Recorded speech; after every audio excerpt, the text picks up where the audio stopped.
다 함께 합독하시겠습니다.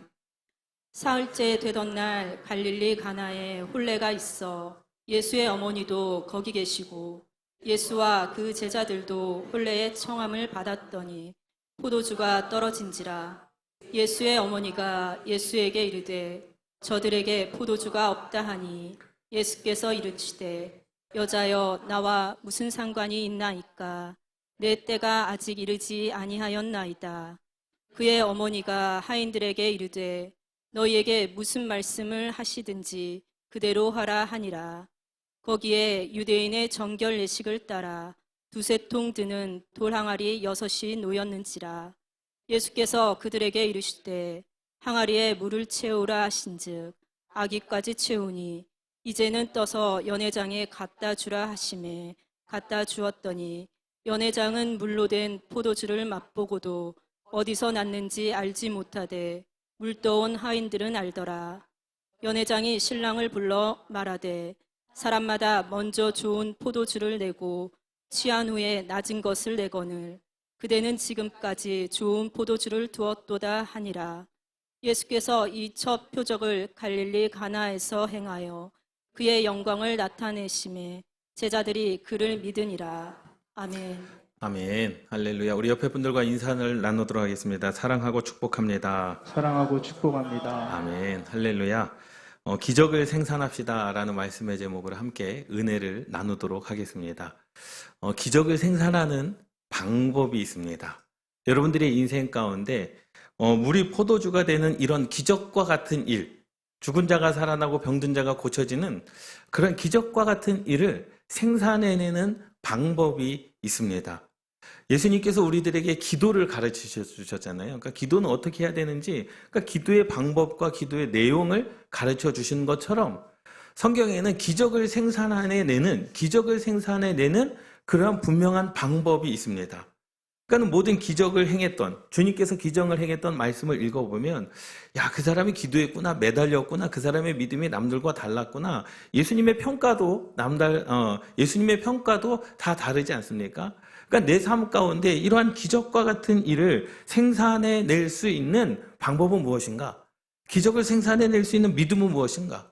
또 기적을 생산해낼 수 있는 그런 길은 어떠한 길인가를 우리 함께 은혜를 나누도록 하겠습니다. 성경에는요, 율법과 복음이 있습니다. 율법이 있고 복음이 있죠. 그래서 그냥 우리가 쉽게 이야기하자면 구약은 율법이고 신약은 복음이다 라고 그렇게 말을 해요. 한 부자 청년이 예수님에게 와서 이런 말을 했어요. 예수님, 어떻게 하여야 구원을 얻을 수 있겠습니까? 라고 하는 질문을 했습니다. 그런데 이 부자 청년은요, 모든 율법을 잘 지킨 사람이었어요. 그래서 모세의 율법을 따라, 유대인의 혈통의 율법을 따라 다 지킨 사람이었습니다. 사실은 예수님께 그렇게 질문을 한 의도가 있죠. 칭찬받으려고. 왜? 어렸을 때부터 그 율법을 잘 지켰기 때문에. 그러니까 예수님께서 말씀을 하셨어요. 하나님을 사랑하고 이웃을 사랑해야 된다. 주님, 내가 그것을 다 지켜 행했습니다. 그런데 거기다 대고 또 뭐라고 말씀하십니까? 너의 소유를 팔아 가난한 자들에게 나눠주라 라고 이렇게 처방을 내리신 거예요. 그러니까 율법과 복음이라고 하는 것은 좀 다릅니다. 우리가 병원을 가면 진단을 받지 않습니까? 진단. 어디가 아픈지, 어떠한 병인지 진단을 받습니다. 율법은 진단입니다.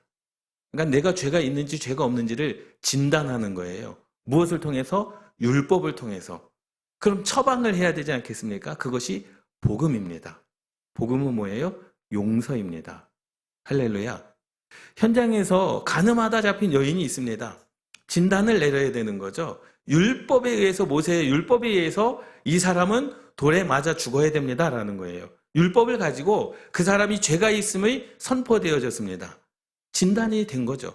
그럼 뭐 해야 되는 거예요? 이제 처방을 해야 되는 거예요. 누가 처방을 합니까? 예수님께서 처방하십니다. 무엇으로? 복음으로 처방하십니다. 그래, 맞다. 너희들이 맞다. 너희들의 진단이 맞다. 그래, 율법에 따라 이 사람은 죄인이 맞다. 그리고 돌을 던져 죽이는 것이 마땅하다. 그런데 예수님은 다른 처방을 내게 되십니다. 뭐 하십니까? 복음으로 용서하십니다. 그러나 죄 있는 자가 돌로 치라. 그리고 그들이 다 돌을 내려놓고 다 돌아가지 않습니까? 그리고 다시는 이러한 죄를 짓지 말아라. 이게 바로 복음입니다. 할렐루야. 이게 복음입니다. 여러분, 복음은요, 용서입니다. 사랑이 복음이 아니에요. 하나님을 사랑하고 이웃을 사랑하는 것은요, 율법입니다. 용서하지 못하면 사랑할 수가 없어요. 내가 사랑하고 싶다고 해서 용서가 됩니까? 아니잖아요. 용서를 해야 사랑할 수가 있는 거예요. 그럼 율법을 지키기 위해서는 우리가 복음을 받아들여야 되는데, 그 복음은 뭐냐? 용서입니다. 주님께서 저와 여러분들을 뭐 하셨던 것처럼, 용서하셨던 것처럼 용서가 복음인 것이죠. 교회는 마찬가지입니다. 교회는요, 율법이 있는 곳이 교회가 아니라 복음이 있는 곳이 교회여야 됩니다. 그런데 율법은 많은데 복음은 없습니다. 율법으로 우리가 사람을 정죄하고 심판하고, 율법으로 우리가 그 사람을 채점을 매기지만 용서함이 없습니다. 복음이 없습니다. 그러니 교회가 힘들 수밖에 없죠. 율법으로 우리가 사람을 정죄하잖아요. 율법으로 우리가 사람을 수치를 매기지 않습니까? 그런데 복음이 없으면, 그 복음이 없는 교회는 사랑이 있을 수가 없죠. 왜? 그 복음은 용서이기 때문에 그렇습니다. 여러분, 복음을 누리며 살아가시는 저와 여러분들 되시기를 주님의 이름으로 축원합니다. 그것을 중간에 이제 말씀을 드릴 거예요. 가나에서 벌어진 혼인 잔치입니다. 우리 자녀들을 결혼을 시켜보신 적이 있으시죠? 그리고 결혼을 해본 경험이 있으시지 않습니까? 만만의 준비를 다 합니다. 예식장에서부터 몇 명이 올까? 첨초장을 몇 장을 해야 될까? 얼마나 뿌릴까? 얼마나 오면 식사는 어느 정도로 이렇게 맞춰야 될까라고 하는, 그리고 날짜와 시간까지도 여러분들이 준비를 하지 않습니까? 가나 혼인잔치도 마찬가지였죠. 생각해 보세요. 야, 포도주 준비하는 거 그냥 적게 준비해도 돼. 아니요. 그 사람도 다 계산하고 계획대로, 야, 이 정도 올 것 같으니 모자르지 않게 해야 되지 않겠냐? 그래도 이 혼인잔치에는 포도주가 이 언약과 같은, 성혼 선례식과 같은 그런 귀중한 포도주인데, 그리고 넉넉하게 준비해야 될 것 같지 않냐? 그래서 넉넉하게 준비를 했을 것입니다. 그냥 단순하게 야, 어느 정도면 되겠다. 아니요. 그런데 사람이 모든 것을 계획했지만, 아마도 제 생각에는, 성경에 기록되어져 있진 않지만 제 생각에는 다 준비를 하고 넉넉하게 포도주도 준비되어져 있지만 예상했던 것보다 사람이 더 많이 왔을 것 같아요. 그래서 포도주가 부족했었던 것 같습니다. 제 생각에는 그래요. 그렇잖아요. 잔치를 준비해 놓고 먹을 것이 없다라고 한다면 잔치를 준비한 사람의 체면이 어디 있겠습니까? 아마 이들도 넉넉하게 준비를 했지만 본인들이 생각했던 것보다 그 축하해 주러 온 사람들이 더 많았기 때문에 아마도 모자르지 않았을까라고 하는 그러한 생각이 들었습니다. 우리도 인생 가운데 준비를 많이 하지 않습니까? 이것저것 많이 준비를 해요. 한참 그런 흥겨운 시간에 갑자기 포도주가 떨어졌습니다. 큰 문제인 것이죠. 사실 축하해로 주러 온 사람들에게 사실 면목이 없는 거 아니겠습니까? 먹을 것이 다 떨어졌는데요. 축하해 주러 왔는데 먹을 것이 다 떨어졌는데요. 그때에 그러한 분위기가, 이제 축제의 분위기가 조금 썰렁한 분위기로 가는 그러한 시점에 예수님의 어머니 모친 마리아가 그렇게 이 문제를 해결해 줄 분은 누구밖에 없다는 거예요? 예수님밖에 없다라는 거죠. 그런데 어떻게 보면 예수님과 이 마리아의 대화가요, 사실 전혀 동문서답과 같은 대답입니다. 그래서 3절 말씀에 보면 포도주가 떨어진지라 예수의 어머니가 예수에게 말하는 거예요. 예수님에게 말하는 거죠. 저들에게 포도주가 없습니다 라는 거예요. 다 알죠? 포도주가 없습니다. 그러니까 예수의 어머니 이 마리아는요, 예수님께서 무엇인가를 좀 해줬으면 하는, 무엇인가 좀 이 분위기를 좀 바꾸어주면 좋을 것 같은 그런 마음으로 예수님에게 물어본 거 아니겠습니까? 그런데 예수님은 거기다 대고 이렇게 답변하십니다. 4절 말씀, 예수께서 이르시되 여자여 나와 무슨 상관이 있나이까? 여자여 나와 무슨 상관이 있나이까? 첫 번째. 그리고 두 번째는 내 때가 아직 이르지 아니하였나이다 라고 그렇게 이야기를 합니다. 여러분, 이 말이 왜 중요하냐면 성경에 보면, 원어의 성경에 보면은요, 여자여 나와 무슨 상관이 있나이까? 이 말을 아람어로 썼어요. 히브리어로 쓴 게 아니라 아람어로 썼습니다. 헬라어로 쓴 게 아니라 아람어로 썼어요. 그 말은 뭐냐면, 하나님, 그 여자여, 내 이 집 포도주가 떨어진 것과 나와 상관이 없습니다. 이것을 이야기한 게 아니에요. 이 집과 나와 무슨 상관이 있습니까? 이것을 이야기한 게 아닙니다. 이것은 기도하는 자와 응답하는 자의 관계를 말씀하고 있는 거예요. 사실 부탁은 누가 했습니까? 어머니 마리아가 했어요. 이 집에 포도주가 떨어졌습니다. 이것은 뭐예요? 기도한 거예요. 부탁한 거예요. 좀 해결해 주십시오라고 이야기를 한 겁니다. 근데 예수님께서 그 어머니인 마리아에게 그렇게 이야기하는 거죠. 당신과 내가 관계가 있습니까? 라고 묻는 거예요. 이것은 자기의 어머니에게 당신 믿음 없습니다. 당신은 기도할 자격이 없습니다. 당신은 기도해도 내가 들어주지 않겠습니다. 라고 하는 그렇게 부정적인 단어가 아니라 기도하는 자와 응답하는 과의 관계를 말씀해 주고 있는 거죠. 너가 나에게 기도를 했는데, 예수님에게 너가 나에게 기도를 했는데 여자여 나와 무슨 상관이 있나이까? 라는 거죠. 너와 나와의 기도하는 자와 응답하는 자의 관계가 있느냐라고 하는 것입니다. 여러분, 기적의 역사는요, 기적을 생산해내는 이 방법은요, 기도하는 자와 하나님과의 관계가 무엇으로요? 믿음의 역사로 연결되어 있어야 된다라는 사실입니다. 할렐루야. 그리고 내 때가 이르지 아니하였다라는 거죠. 때로는요, 우리가 인생 가운데, 여러분들의 인생 가운데 그러한 아픔이 찾아올 수 있어요. 고난이 찾아올 수 있습니다. 여러분들의 인생 가운데 기도의 제목이 있을 수도 있어요. 인생이 참 평탄하다면 얼마나 좋습니까? 그런데 평탄하지 않을 때가 있어요. 내 계획대로, 내 뜻대로 되지 않을 때가 있습니다. 힘들고 어려울 때가 있습니다. 우리는 그때 누구에게? 하나님께 기도하지 않습니까? 하나님의 이름을 불러가며 기도를 합니다. 그런데 기도가 중요한 게 아니라 내가 기도하는 하나님의 자녀로서 하나님과의 관계가 어떠한 관계이냐, 이것이 더 중요한 것이죠. 그냥 아들과 어머니의 관계, 예수님께서는 그것을 말씀하고 있는 게 아닙니다. 기도와 기도 응답의 관계는 믿음의 역사로 이루어진다는 사실을 믿으시기 바랍니다. 할렐루야. 여자여, 나와 무슨 상관이 있나이까? 그리고 내가 이 집과 무슨 상관이 있나이까? 그 뜻이 아니고 기도할 자격에 대해서 묻는 거죠. 당신이 기도할 자격이 있습니까? 그것은 당신은 기도할 자격이 없습니다 라고 그것을 말하는 게 아니라 기도할 자격이 있는 자는 믿음이 있는 자입니다. 모든 기적의 역사를 경험한 사람들은요, 하나님께 간구하였고 기도하였지만 그냥 간구하고 그냥 기도하지 않았습니다. 무엇이 있었습니까? 믿음이 있었다라는 거죠. 주님을 향한 믿음이 있었다라는 겁니다. 그 믿음을 가지고 기적의 역사를 생산해내는 저와 여러분들 되시기를 주님의 이름으로 축원합니다. 할렐루야. 그런데요, 사실 예수님은요, 자기 가족들과 친척들에게 버림을 받은 사람이었었어요. 마가복음 3장 21절 말씀에 보면은요, 뭐라고 말씀하냐면 귀신 들린 자를 예수님께서 고치십니다. 귀신 들린 자를 예수님께서 고치셨어요. 손 마른 자를 예수님께서 고치시고, 그리고 귀신 들린 자를 예수님께서 고치셨어요. 그런데 예수의 친족들이 들었습니다. 예수님께서 귀신 들린 자를 고치시고 손 마른 자를 고치셨는데 그것을 예수의 친족들이 듣고 그를 붙들러 나오니 이는 그가 미쳤다 하밀러라. 그러니까 예수님이 뭐 했다는 거예요? 미쳤다는 거죠.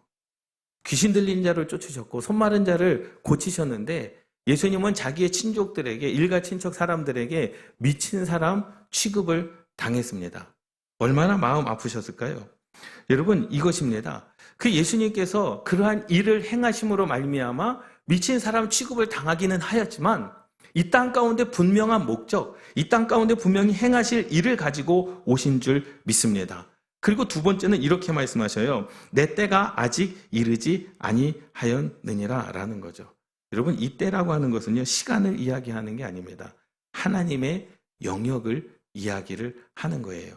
야, 시간이 아직 좀 일러. 내가 죽을 시간이 아직 좀 이른데, 이때는 언제냐면 예수님께서 31살 정도 되셨을 때, 앞으로 2년이라고 하는 사역을 더 하셔야 되는 때예요. 첫 번째 이적입니다. 그러니 아직 내 때가 아니, 나는 죽으려면 한 2년 후에 주님의 십자가에 죽으시고 부활해야 되는데 아직 시간이 안 돼서 그 말을 하는 것이 아니라 하나님의 영역이 있다라는 거예요. 하나님의 분명한 일하실 때가 있다라는 겁니다. 하나님은 자기 때에 일하시지 누가 원해서 하시는 분이 아니시라는 거예요. 여러분, 이것이 기도의 두 번째입니다. 여러분, 기도의 주체는 누가 됩니까? 여호와 하나님이 되셔야 된다는 거죠. 그런데 늘 우리는 어떻습니까? 하나님, 내가 지금 시간이 바쁜데 빨리 응답해 주셔야 됩니다. 하나님, 지금 당장 내 인생 가운데 이 문제가 있는데 이 문제를 해결해 주셔야 됩니다. 누가 주인인 거예요?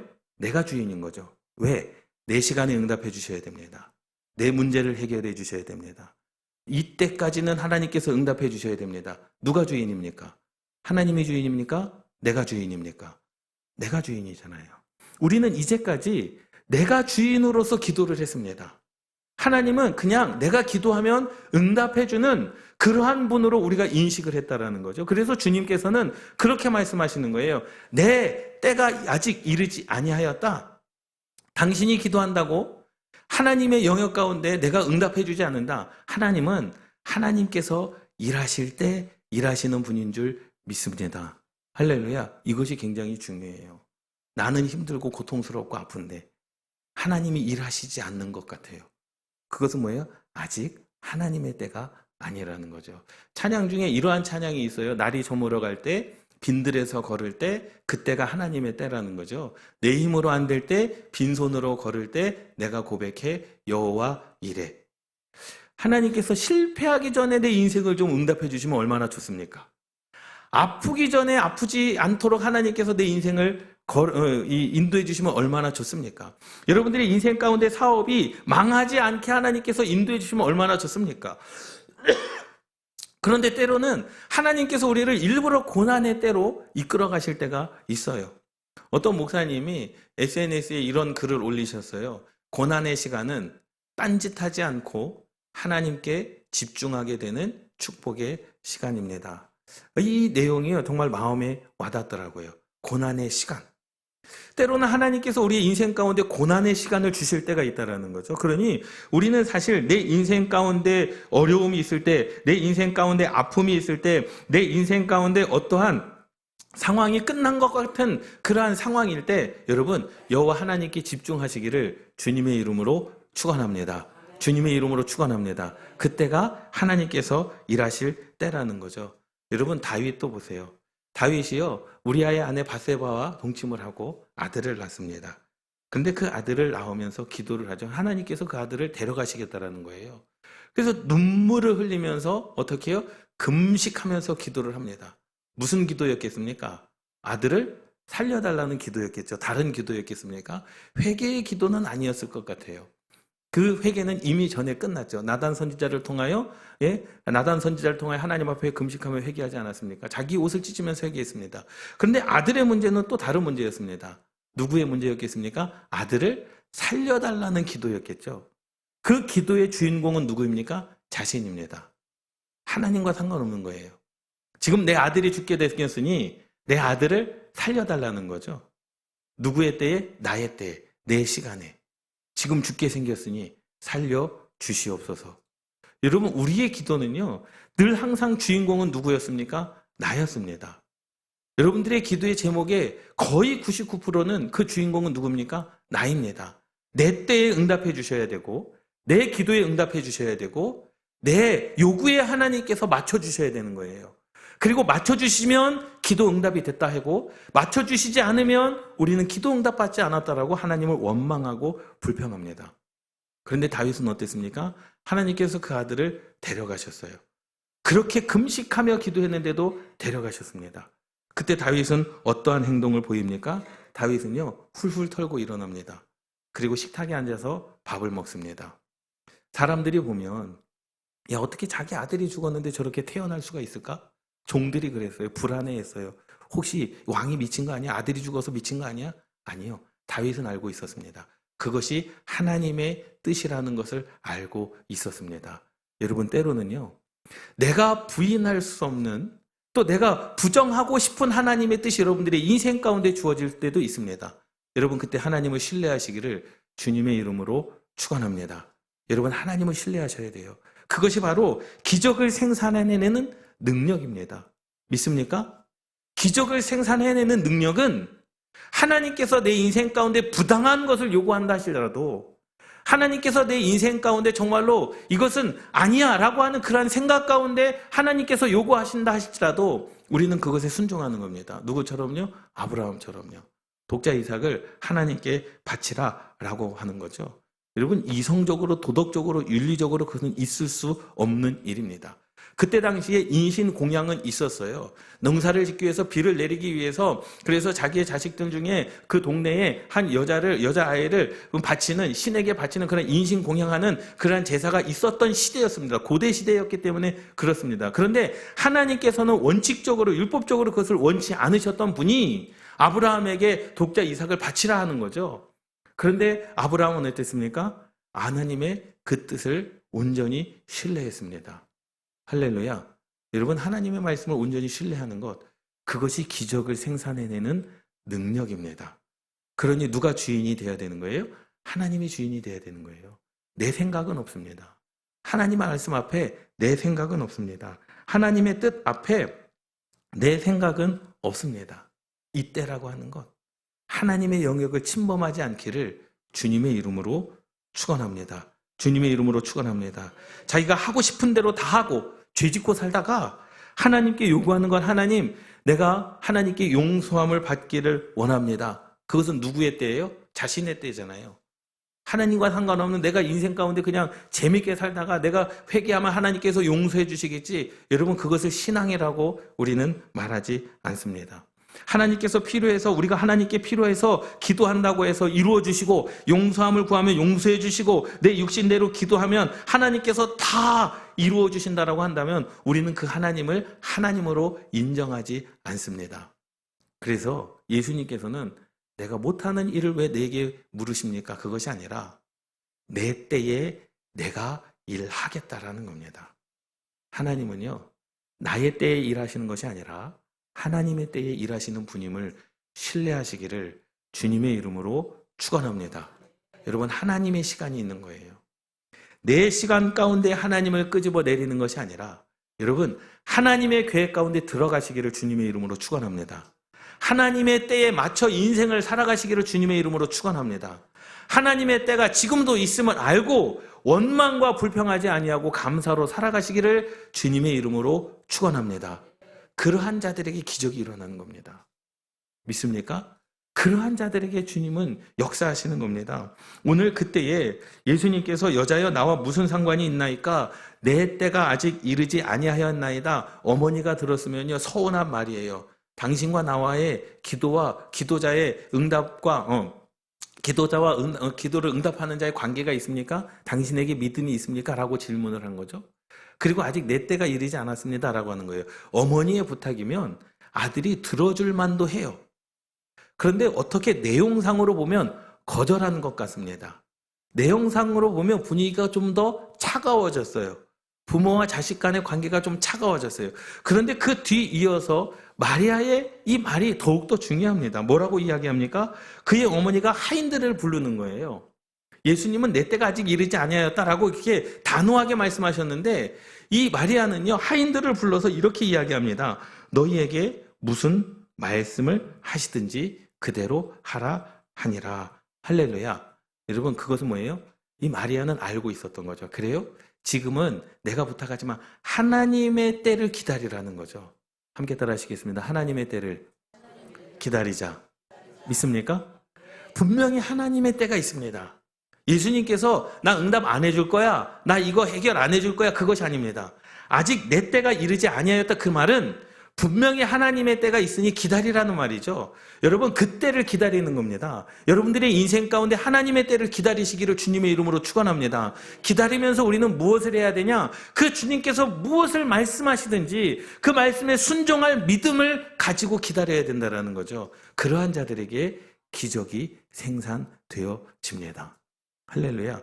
말씀을 기대하는 자와 말씀을 기대하지 않는 자의 차이는요, 천지 차이인 것이죠. 하인들에게 야, 무슨 말씀을 하시든지 그대로 하라. 무슨 말씀을 하시든지 그대로 하라. 그럼 이 하인들은 뭐 하겠습니까? 그래? 그럼 기다리는 거죠. 어느 때를 기다리는 거예요? 지금 상황은요, 사실 싸한 분위기예요. 어머니와 아들의 대화 분위기가 싸할 뿐만 아니라 또 지금 포도주가 지금 떨어졌기 때문에 지금 잔치집 분위기도 싸한 분위기입니다. 어떻게 이거를 해결할 방법이 없어요. 그런데 무엇을 기다리는 거예요? 그 순간에 주님께서 무슨 말씀을 하시는지 그 말씀을 기다리는 겁니다. 할렐루야. 여러분, 여러분들의 인생 가운데 이러한 어려움이 찾아올 수 있죠. 여러분들의 인생 가운데 내 힘으로 안 될 때가 있습니다. 여러분들의 인생 가운데 실패와 좌절과 절망, 원망스러운 그러한 순간이 여러분들을 맞닥뜨릴 때가 있어요. 여러분, 그때 뭐 하십니까? 여호와 하나님께서 무슨 말씀을 하실는지를 기대하며 기다리시기를 주님의 이름으로 축원합니다. 그리고요, 무슨 말씀을 하시는지 그대로 하라는 거예요. 말씀하신 대로 순종하시기를 주님의 이름으로 축원합니다. 할렐루야. 여러분 보세요. 율법은요, 진단입니다. 이 상황은요, 율법으로 보자면 정말로 망하는 순간이에요. 진짜 분위기를 깨는 순간입니다. 그런데 복음을 기다리고 있는 거죠. 주님의 말씀을 기다리고 있는 겁니다.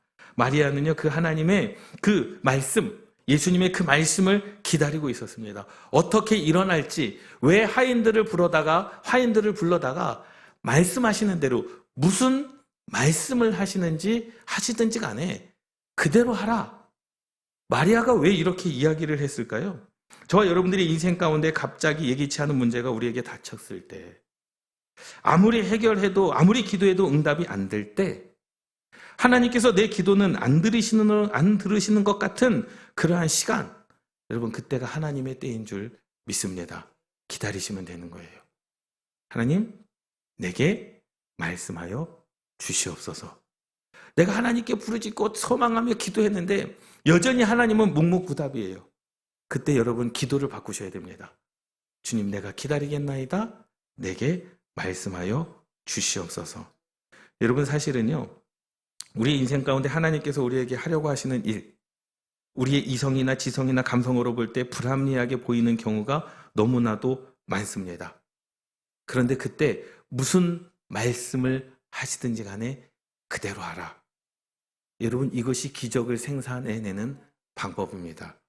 믿습니까? 여러분, 얼토당토하는 것을 하나님께서 여러분들의 마음 가운데 감동을 주실 때가 있어요. 여러분, 그대로 하십시오. 여러분들에게 어떤 말씀을 주셨을 때 그 말씀을 믿는 그대로, 말씀하신 그대로 순종하시기를 주님의 이름으로 축원합니다. 기적이 일어납니다. 나만 장군도 보세요. 요단강에 가서 몸을 7번 씻으라. 말이나 됩니까? 우리 동네 가면 더 좋은 온천이 있고, 그곳에 가면 피부병을 고칠 만한 온천이 있는데 그곳에서 씻지, 저 흙탕물과 같은 그 요단강에서 7번 씻으라고? 여러분, 그것의 생각 마찬가지입니다. 하나님의 말씀을 있는 그대로 하는 것. 그런데 왜 마리아가 이 말을 했느냐라는 거예요. 그의 어머니가 하인들에게 이르되 너희에게 무슨 말씀을 하시든지 그대로 하라. 이 마리아는요, 그러한 경험이 있었던 사람입니다. 말씀대로 순종했던 경험이 있었던 사람이에요. 그것은 뭐냐면요, 처녀가 아이를 낳는다라는 거죠. 누가복음 1장 38절 말씀에 보면 마리아가 이렇게 고백합니다. 주의 계집종이오니 말씀대로.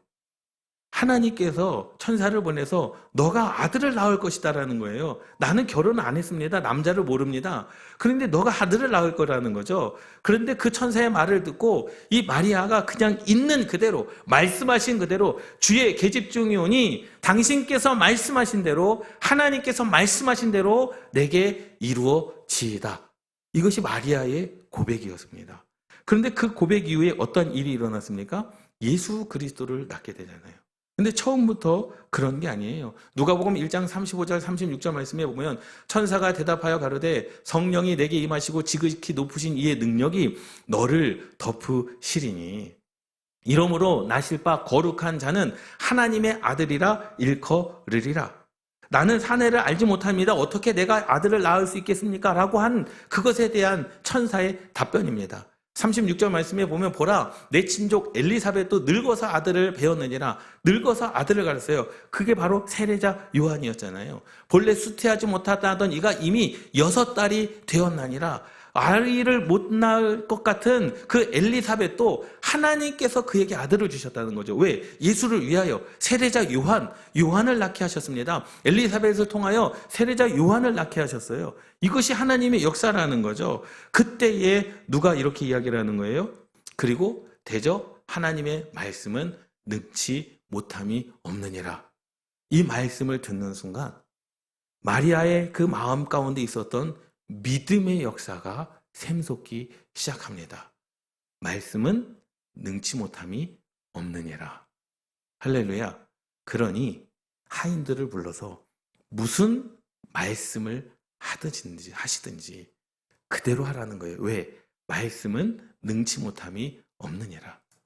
이 말씀을 듣는 순간 마리아의 마음 가운데 믿음의 역사가 요동치기 시작했습니다. 더 망설이지 않고 단호하고 명백하게 하나님의 뜻에 순복할 것을 고백합니다.